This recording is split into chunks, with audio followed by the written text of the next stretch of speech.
Siksik ang naging schedule ni Pangulong Ferdinand R. Marcos Jr. noong nakaraang linggo.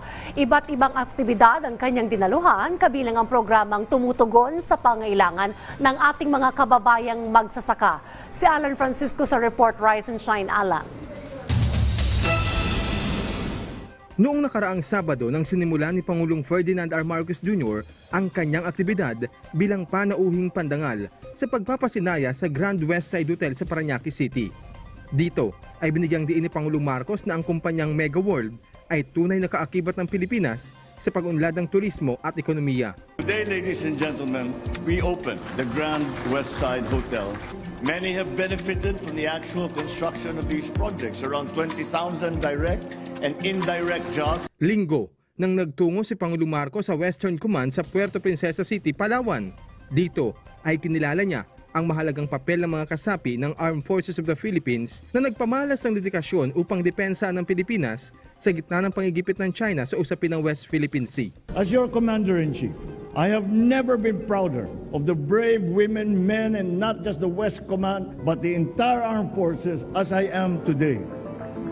Kayo ang halimbawa ng isang bagong Pilipinas. Sa parehong araw rin, balik sa Maynila ang Pangulo kung saan pinangunahan ang inaugurasyon ng Pasig River Urban Development Showcase Area Phase 1C. Bahagi ito ng pangako ni President Marcos na muling ibalik ang Pasig River sa dati nitong ganda. Let us rally behind this advocacy and contribute in our own way to save the Pasig River, supporting and participating in the efforts government and its partners get to help maintain its cleanliness, and that will go a long way. Lunes, nang dumalo si Pangulong Marcos sa Bangsamoro Autonomous Region in Muslim Mindanao o BARM Mayor's Conference sa Diamond Hotel.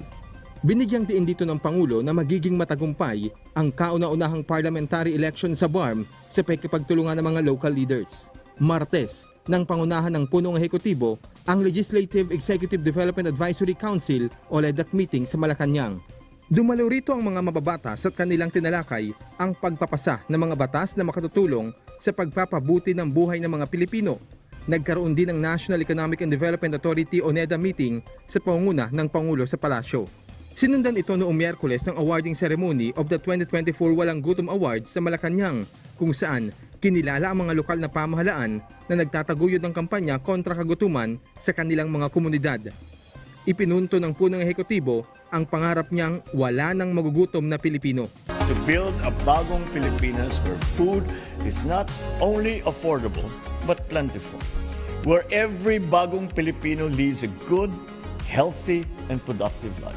Huwebes, nang dumalo ang Pangulo sa 2024 National Employment Summit kung saan tiniyak niya na doble kayod ang administrasyon upang marisolba ang underemployment at unemployment sa bansa.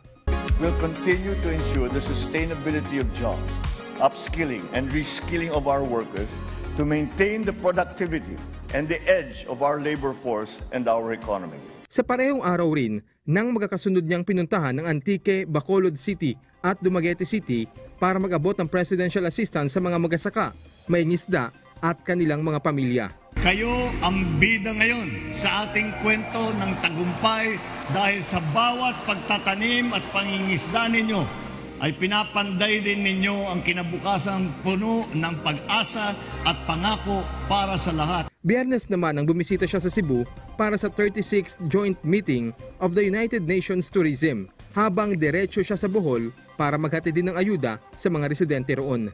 Mga magigiting na mangingisda at magsasaka ng Bohol, salamat sa marangal na paghahanap buhay upang masuportahan hindi lamang ang inyong mga sarili, hindi lamang ang inyong mga pamilya, kung hindi pati ang seguridad ng pagkain sa buong Pilipinas. Alan Francisco para sa Pambansang TV sa Bagong Pilipinas.